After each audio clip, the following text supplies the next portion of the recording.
Hello everyone and welcome back to my YouTube channel. Class 12 determinant R D Sharma से हम आज करेंगे। इससे पहले मैंने आपको डिटर्मिनेंट की कंप्लीट एनसीईआरटी से कॉन्सेप्ट एंड क्वेश्चंस की क्लास दे दी है, तो आप मेरे चैनल पे जाकर उसको देख सकते हैं। और मैट्रिक्स की भी मैंने आपको सिमिलर क्लास दे दी है, एनसीईआरटी की भी, और रेफरेंस बुक से भी हमने क्वेश्चन वहां पे प्रैक्टिस कर लिए। आज का हमारा टारगेट होगा डिटर्मिनेंट के ऊपर अटैक करना है। रेफरेंस बुक से different different kind of questions होते हैं। देखिए, कॉन्सेप्ट सिमिलर होते हैं बट क्वेश्चंस में हल्का हल्का बच्चों को प्रॉब्लम आती है, तो आप वो क्वेश्चंस भी लगा लेंगे तो आपका कॉन्सेप्ट स्ट्रांग हो जाएगा और कुछ बेसिक बातें और हम इसमें जानेंगे। ठीक है, आज पहली क्लास है हमारी डिटर्मिनेंट की, तो स्टार्ट करते हैं अपनी पहली क्लास में पहले क्वेश्चन से। एक बार जरा देखिए क्वेश्चन क्या कह रहा है। लॉगरिथमिक का क्वेश्चन है। लॉगरिथमिक में कह रहा है log 512 base 3, log 3 base 4, log 8 base 3, log 9 base 4। ठीक है, तो पहले कुछ लॉगरिथमिक के बारे में समझ लेते हैं कि log कैसे बिहेव करता है। log a बेस b, तो आप इसको ऐसे भी लिख सकते हैं log a वन में log b। ये आपके काम आएंगी सारी प्रॉपर्टीज, आपको याद होनी चाहिए log की। log a by b, log a minus log b, log a into b, log a plus log b। ठीक है, नेक्स्ट log a की power b, b log a।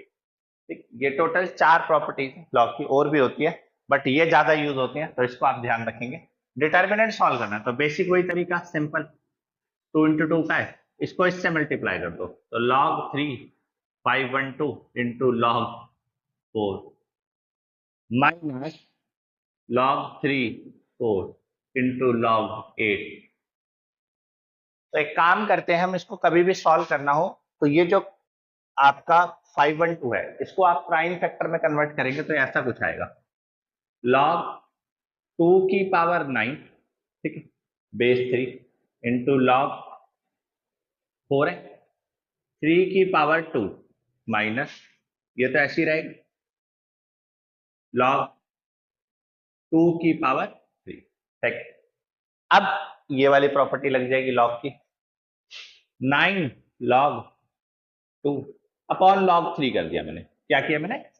ये वाली प्रॉपर्टी लगा दी, फर्स्ट वाली।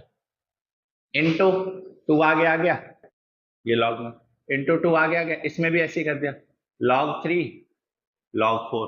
4 को मैं क्या लिख सकता हूँ? 2 की पावर 2, क्योंकि बेस मेरा आपका क्या हो गया, ये जो 4 था ये यहाँ पे आ गया, इसको 2 की पावर 2 कर दिया।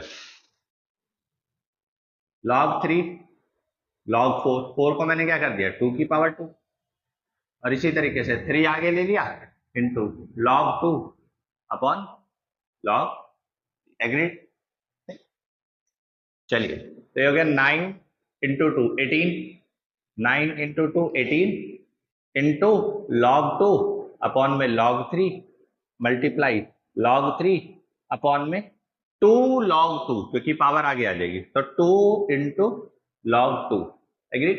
माइनस, इसको देखो क्या किया मैंने, log 3 अपॉन में 2 log 2 into 3 into log 2 upon में log 3। अब बोलो कुछ कैंसिल हो रहा है, तो आप बोलोगे log 3 से log 3 कैंसिल हो गया, log 2 से log 2 कैंसिल, 18 अपॉन में 2 कितना होता है, 9। log 3 से log 3 कैंसिल हो गया, log 2 से log 2 कैंसिल हो गया, माइनस का 3/2। 18 माइनस 3 कितना आंसर आया, 15/। तो ये डिटर्मिनेंट था लॉग के टर्म में, वो आपको चार लॉग की प्रॉपर्टीज याद होनी चाहिए। चलिए नोट कर लीजिए। चलिए, क्या करना है, पहले तो डिटर्मिनेंट निकालना है और फिर प्रूव करना है कि ये डिटर्मिनेंट 2 से 4 के बीच में लाई करेगा। ठीक है, सिंपल सी बात, बेसिक मेथड वही, प्लस माइनस प्लस। 3 इंटू 3 का डिटर्मिनेंट सॉल्व करना है, तो +1 आ गया, इसको छोड़ा 1 माइनस, ठीक है, और दिस इंटू दिस माइनस होता है ना, तो माइनस माइनस प्लस हो जाएगा, साइन स्क्वायर थीटा, वो आ गया माइनस का साइन थीटा। इसको छोड़ा, ये हो गया माइनस का साइन थीटा, और माइनस माइनस प्लस का साइन थीटा। एग्री? +1, इसको करा साइन स्क्वायर थीटा और +1, तो ये आपके पास जो एक्सप्रेशन आया वो है 1 plus sine square theta minus sine theta plus sine theta cut गया, जीरो हो गया, ये तो जीरो चला गया, plus sine square theta plus 1। तो 1 प्लस 1 कितना हो गया 2, sine square theta plus sine square theta कितना है 2 साइन स्क्वायर थीटा। तो इसका मतलब आपके पास डिटर्मिनेंट जो आया सॉल्व करके वो है 2 into 1 plus sine square theta. यहां तक बात समझ आई। अब आपको निकालना है डिटर्मिनेंट 2 से 4 के बीच में लाई करेगा। कैसे करेंगे हम इसको? डिटर्मिनेंट 2 से 4 के बीच में लाई करेगा। देखो सिंपल सी बात समझो, आप ये देखो कि साइन थीटा कहां से कहां के बीच में लाई करता है। अगर हम साइन थीटा की मिनिमम वैल्यू देखें -1, मैक्सिमम वैल्यू देखें +1, लेकिन हमें साइन थीटा नहीं चाहिए, हमें क्या चाहिए साइन स्क्वायर थीटा। तो मैं स्क्वायरिंग बोथ द साइड करूंगा। याद रखना इनइक्वालिटी का क्या रूल होता है, अगर आप स्क्वायरिंग बोथ द साइड करते हैं तो नेगेटिव वाला जीरो बन जाता है।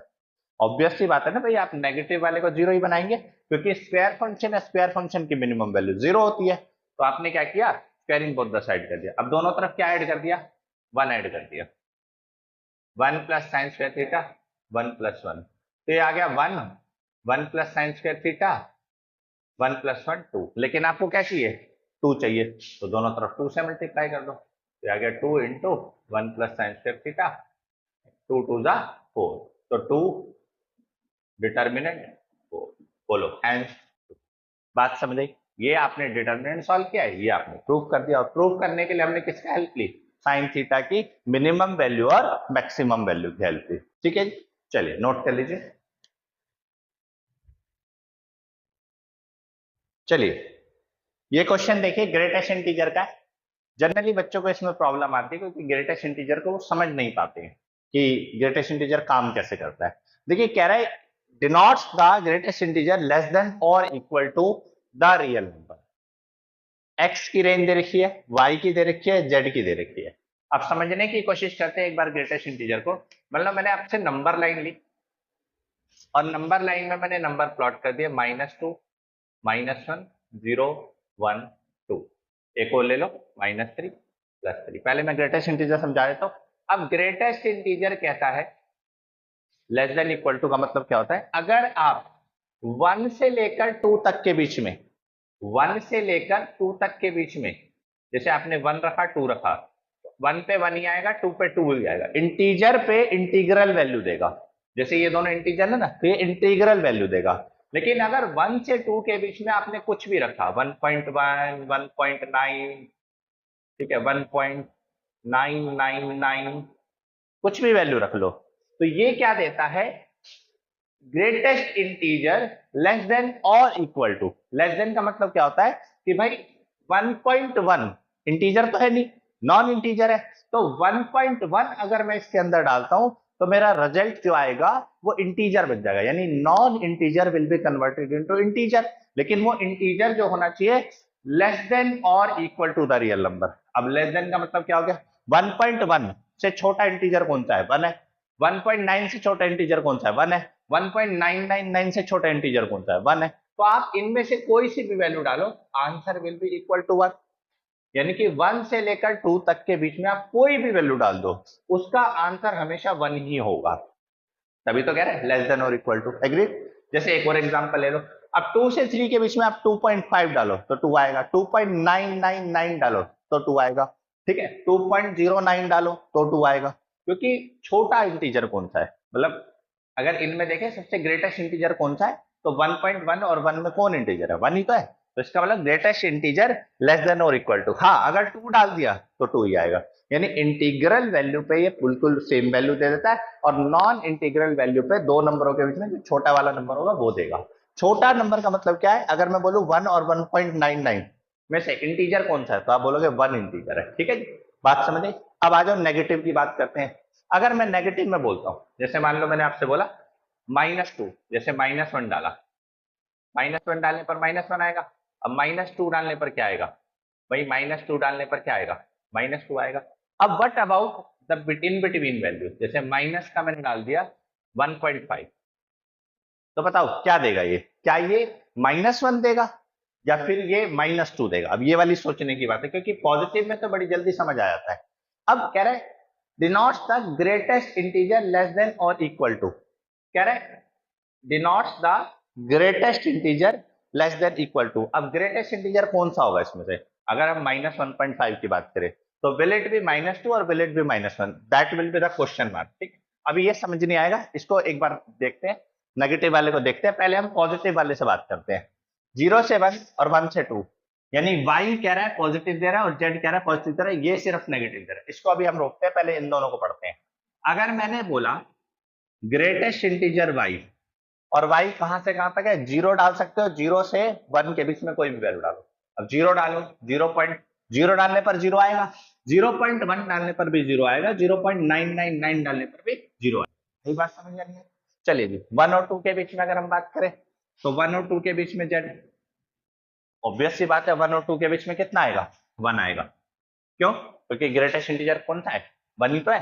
1.999 और 1 में कौन सा ग्रेटेस्ट इंटीजर है, तो आप बोलोगे 1 इज द ग्रेटेस्ट इंटीजर, क्योंकि 2 तक तो अभी पहुंचा ही नहीं है वो, और 2 पे ओपन ब्रैकेट भी दे रहा है। चलिए अब बात करते हैं नेगेटिव वाले की। तो भाई नेगेटिव वाला कह रहा है -1 से 0 के बीच में अगर आप कोई भी वैल्यू डालोगे, कोई वाली बात, -1 से 0 के बीच में, तो कभी भी आप -1 से 0 के बीच में वैल्यू डालोगे, यानी कि जो इसका आंसर आएगा वो आएगा -2, वो आएगा -2। ठीक है, अब -1 से 0 के बीच में कभी वैल्यू डालो, तो -1 से 0 के बीच में अगर आप मान लो डालते हो माइनस का 0.99, इट विल गिव यू -1। ठीक है, तो ये हो गया आपका ग्रेटेस्ट इंटीजर लेस देन और इक्वल टू रियल नंबर, यानी कि -0.99 से अगर हम छोटा बात करें तो छोटा नंबर कौन सा होगा भाई, ये नंबर बढ़ रहे हैं घट रहे हैं, अब खुद सोचो ना। ये वाला अगर -2 और -1 में देखें तो कौन बड़ा है, -1 बड़ा है। ठीक है, तो -1 बड़ा है, -2 छोटा है, तो आप इसको कह सकते हैं कि माइनस का 1.5 किसके इक्वल है, -2। ठीक है, सबसे बढ़िया तरीका मैं क्या कहता हूँ कि भाई नंबर लाइन को देखो, नंबर लाइन में जो सबसे लेफ्ट में नंबर होगा वो ही वैल्यू होगी ग्रेटेस्ट इंटीजर की। जैसे मान लो -2 से -1 के बीच में तो -2, भाई 1 से 2 के बीच में 1, 2 से 3 के बीच में 2, तो जो लेफ्ट में होगा, दोनों इंटीजर में जो लेफ्ट में होगा वही आंसर होगा। -3 से -2 के बीच में कोई भी वैल्यू पुट कर लो, क्या आंसर आएगा, -3। एग्री? तो -1 से 0 क्या इसने रखा है, -1 रखा है। एग्री? तो इसका आंसर क्या आएगा, माइनस। आपने ग्रेटेस्ट इंटीजर डाला -1 से 0 के बीच में, तो -1 से 0 के बीच में कुछ भी डालो, the result will be equal to -1। तो ये आपके पास ये आ गया। अब कह रहे हैं y, greatest integer y plus 1 क्या आएगा, ग्रेटेस्ट इंटीजर की वैल्यू 0 है तो आंसर आ गया 1। बोलो z प्लस 1 क्या आएगा, भाई 1 प्लस 1। बोलो x प्लस 1 क्या आएगा, x प्लस 1 क्या आएगा, -1 प्लस 1, तो answer will be equal to 0। तो ये आपकी वैल्यूज आ गई। तो आपको क्या करना है, इससे डिटर्मिनेंट निकालना है। तो इससे डिटर्मिनेंट निकालने के लिए हम क्या करेंगे, सिंपल सी बात है, तैयार कर लेंगे अपना डिटर्मिनेंट। भाई ये कितना है, 0, ये कितना है, ये रहा 0, ये कितना है, 1, नेक्स्ट ये कितना है, greatest integer x, -1, y plus 1 कितना है, ये रहा 1, z कितना है, ये रहा 1, x कितना है, ये रहा -1, भाई उसके बाद y कितना है, ये रहा 0, और z कितना है, z प्लस 1 कितना है, बोलो ये रहा 2। इसको सिंप्लीफाई कर लेंगे, ये पॉजिटिव नेगेटिव पॉजिटिव, ये तो वैसे ही 0 हो गया, लास्ट वाले से ही सिंप्लीफाई करना पड़ेगा। इसको छोड़ा, इसको छोड़ा, 0 minus minus plus 1, answer equal to 1।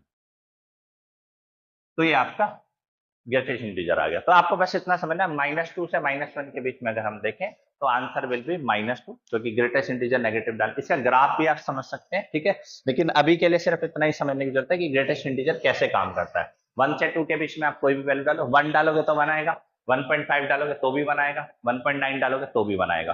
ठीक है, लेफ्ट में। ठीक है, उसके बाद -1 से 0 के बीच में बात करें, माइनस का 0.75 डालोगे तो -1 आएगा। ठीक है, माइनस का 0.22 डालोगे तो भी -1 आएगा। ठीक है, तो -1 से 0 के बीच में -1 देगा, 0 से 1 के बीच में 0 देगा, और 1 से 2 के बीच में 1 देगा। ठीक है, ग्रेटेस्ट इंटीजर लेस देन और इक्वल टू।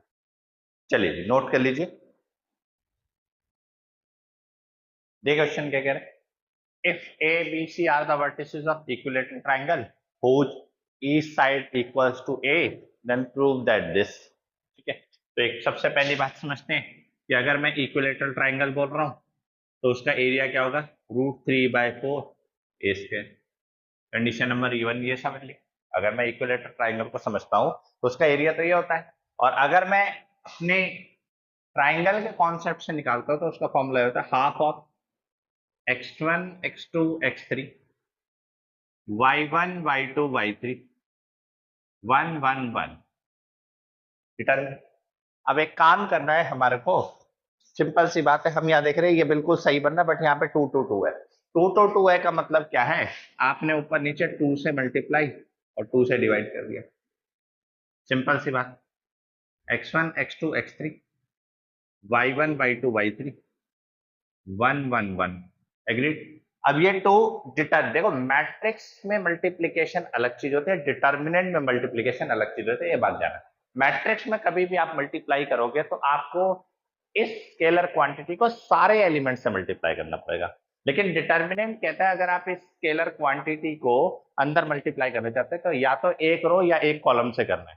अब मेरी रिक्वायरमेंट इस वक्त कॉलम 3 में है कि मुझे कॉलम 3 में 2 चाहिए, मैं क्या करूंगा 1/4 x1 x2 x3 y1 y2 y3 2, simple सी बात, एग्रीड।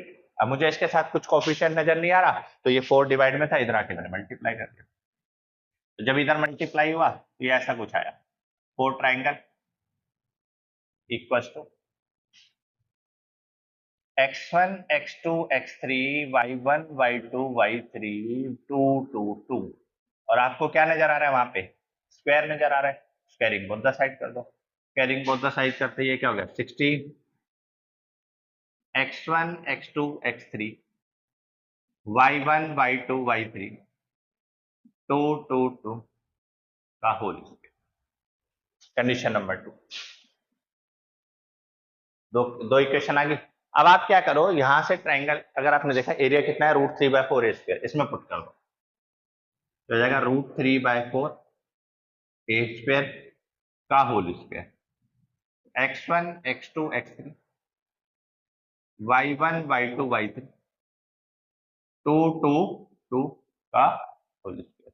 चलिए जी, जब सॉल्व करेंगे तो 4 का स्क्वायर कितना है 16, तो 16/16 into 3 a4 x1 x2 x3 y1 y2 y3 2 2 2 का होल स्क्वायर। कुछ कट रहा है बोलो, 16 से 16 कट गया तो 3a4 x1 x2 x3 y1 y2 y3 2 2 2 whole square, ठीक है। चलिए हैंस प्रूफ, यही तो प्रूफ करना था, मैच करके आपका आंसर। इस तरीके से आप इस क्वेश्चन को सॉल्व कर सकते हैं। चलिए नोट कर लीजिए। चलिए ये वाला क्वेश्चन देखिए, सिमिलर है पिछले वाले क्वेश्चन की तरह। 3 वर्टिसेस दे रखी है ट्राइंगल की और साइड दे रखी है एबीसी, प्रूफ करना है कि ये इसके इक्वल हो। तो पहले इसको तो मैं वैसे ही ले आया इसी तरीके से, है ना, ये तो ऑब्वियस सी बात है, स्क्वायर और 2 तभी आएगा जब हम ये पूरा प्रोसेस फॉलो करेंगे। तो ये बिल्कुल सिमिलर है पीछे वाले की तरह, बस यहाँ पे देखो कि आपको किसके इक्वल रखना है, ए बी सी। तो देखो अगर मैं बोलूं ये ट्राइंगल है विद साइड, तीनों की साइड अलग अलग है, स्केलर ट्राइंगल है, तो हीरोन्स फॉर्मूला की याद आएगी मेरे को कि हीरोन्स फॉर्मूला कैसे काम करता है, सेमी पैरामीटर होता है a plus B plus C by 2, है ना, सेमी पैरामीटर होता है a plus B plus C by 2। Area का फॉर्मूला क्या होगा, under root S, S minus A, S minus B और एस माइनस सी। फर्स्ट अब एरिया निकाल लेंगे, एरिया कैसे निकालेंगे, अंडर रूट एस का मतलब क्या हो गया a plus B plus C by 2 into A plus B plus C by 2 minus A plus B plus C by 2 minus B और a plus B plus C by 2 minus. बस अब क्या करना है, इनको सिंप्लीफाई करना है, सॉल्व करना, आंसर आ जाएगा। अगर आप देखें कि मैं इसको सिंप्लीफाई करने चलूं तो एक चीज समझ आ रही है, एलसीएम लेने के बाद 2 2 2 2 पेयर बनेंगे तो 4 बाहर आ जाएगा, इन दोनों में से एक दो बार आ गया, इन दोनों में से एक दो बार आ गया एलसीएम लेने के बाद। तो ये अंडर रूट में क्या बचा, a plus B plus C minus 2a, क्योंकि एलसीएम लिया ना, 2 वन डिनोमिनेटर मल्टीप्लाई, न्यूमरेटर में क्रॉस मल्टीप्लाई, ये क्या बचा a plus B plus C minus 2b, ये क्या बचा a plus B plus C minus 2c। Agreed, यहां तक समझ आए। चलिए आगे, 4 तो बाहर आ गया बेटा, ये हो गया 1/4 अंडर रूट, ये हो गया A plus B plus C into 2a गया, यानी B plus C minus A plus C minus B और A plus B minus C, squaring both the side कर दिया, तो ये हो गया ट्राइंगल का स्क्वायर इक्वल टू 4 उधर जाके 16 हो गया, है ना, ये 4 इधर आके मल्टीप्लाई, तो 4 का स्क्वायर कितना हुआ 16, तो 16 आ गया, ये हो गया a plus B plus C into B plus C minus A into A plus C minus B into A plus B minus C. Condition number 2, ये फर्स्ट थी ये सेकंड थी, दोनों को कंपेयर कर दिया क्योंकि ये भी 16 ट्राइंगल स्क्वायर, ये भी 16 क्या आ जाएगा x1 x2 x3 y1 y2 y3 2 2 2 square equals to a plus B plus C B plus C minus A plus C minus B A plus B minus hence. ठीक है, बात समझ आई, चलिए नोट कर लीजिए।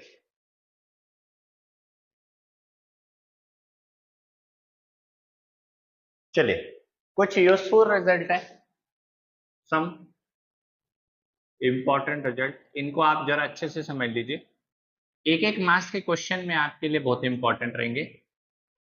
जैसे पहला, अगर मैंने आपसे बोला कि आपको एडजॉइंट ऑफ ए का डिटर्मिनेंट निकालना है, ठीक है, तो आप क्या करिए, ए का डिटर्मिनेंट निकालिए, उसकी पावर n-1, और n क्या है ऑर्डर। अब आपको क्या दिया हुआ है, एडजॉइंट तो दिया नहीं हुआ, ए मैट्रिक्स दिया हुआ है और कह रहा है एडजॉइंट ऑफ ए का डिटर्मिनेंट निकालो, तो अगर हम बेसिक से चलेंगे तो हमें एडजॉइंट ऑफ ए निकालना पड़ेगा, लेकिन इन रिजल्ट से आप एडजॉइंट ऑफ ए निकालने से बच जाओगे और आप डायरेक्ट रिजल्ट अप्लाई करके आंसर निकाल सकते हो। Second, adjoint of A, determinant of A की power n-2 into adjoint of A किसके इक्वल होता है, डिटर्मिनेंट ऑफ ए की power n-2 into A. Third result, adjoint of A B, यानी प्रोडक्ट का एडजॉइंट निकालो, या adjoint of B into adjoint of A, दोनों बातें सेम है, या फिर एडजॉइंट ऑफ ए करके उसका ट्रांसपोज कर दो, या फिर एडजॉइंट निकालो ए के ट्रांसपोज का, ये बातें सेम है। ठीक है, तो ये कुछ 3-4 रिजल्ट है, पहले ये नोट कर लो, ये इंपॉर्टेंट रिजल्ट है, ऐसे रिजल्ट डायरेक्ट आपको एक एक नंबर के क्वेश्चन में हेल्प कर देंगे, नोट करिए। एक और देखो भाई, एडजॉइंट ऑफ ए कह रहा है इसका डिटर्मिनेंट निकालो, तो क्या करोगे, simple formula, determinant of A की पावर n-1 का होल स्क्वायर, ये आपको लिखना है। ठीक है, नेक्स्ट, अगर आपको इनवर्स का डिटर्मिनेंट निकालना है तो आपको इनवर्स निकालने की जरूरत नहीं है, आप डिटर्मिनेंट का रेसिप्रोकल कर दो, वही इनवर्स का डिटर्मिनेंट आएगा।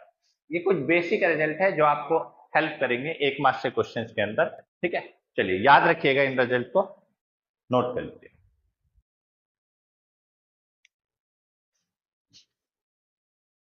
Adjoint of A into A, या फिर A into adjoint of A किसके इक्वल होता है, determinant of A into I, direct use होने वाला रिजल्ट है। Adjoint of A into A equals to A into adjoint of A equals to determinant of A into I, बाकी तो आपको पता ही है, A into A inverse identity matrix के इक्वल होगा, ये रिजल्ट तो आपको पता है, या फिर ए इनवर्स इंटू ए, पहले मल्टीप्लाई कर लो या बाद में, एक ही बात है, आई के बराबर होगा। ठीक है, चलिए नोट कर लीजिए। चलिए बच्चा, इस पार्ट में इतना ही, हमने कुछ डिफरेंट और थोड़ी बेसिक बातें करी हैं, जैसे डिटर्मिनेंट की एप्लीकेशन सीखे, 2 into 2 3 into 3 के लॉग वाले क्वेश्चन हो गया, ग्रेटेस्ट इंटीजर फंक्शन क्वेश्चन हो गया, ट्रिग्नोमेट्रिक फंक्शन क्वेश्चन हो गया। ऐसे क्वेश्चनों में आपको लगाना आना चाहिए, क्योंकि बेसिक से छोटी बात है, छोटी सी बात है कि मतलब आपको डिटर्मिनेंट निकालना, और डिटर्मिनेंट का क्वेश्चन कैसा भी आ सकता है, whether it is from log, inverse, कैसा भी क्वेश्चन आ सकता है, तो आप इस क्वेश्चन को जरूर अप्लाई करिए। और ये जो कुछ रिजल्ट मैं आपको साथ में बता रहा हूँ, इनको नोट डाउन करते जाइए और इनकी प्रैक्टिस जरूर करिए। एक एक नंबर में आपको ऐसे रिजल्ट डायरेक्ट बहुत हेल्प करेंगे। इस पार्ट में बच्चा इतना ही। नेक्स्ट पार्ट में मिलेंगे फर्दर क्वेश्चंस के साथ, फर्दर डिफरेंट कॉन्सेप्ट्स के साथ। पढ़ते रहिए, इसी तरीके से आपको डिटेल एक्सप्लेनेशन मिलती रहेगी, हर एक क्वेश्चन की डिटेल एक्सप्लेनेशन मिलती रहेगी। कोई भी क्वेरी हो अगर आपको, तो कमेंट सेक्शन में जरूर मेंशन करिए। चलिए बच्चा, आज के लिए इतना ही। Bye bye, take care, over and out.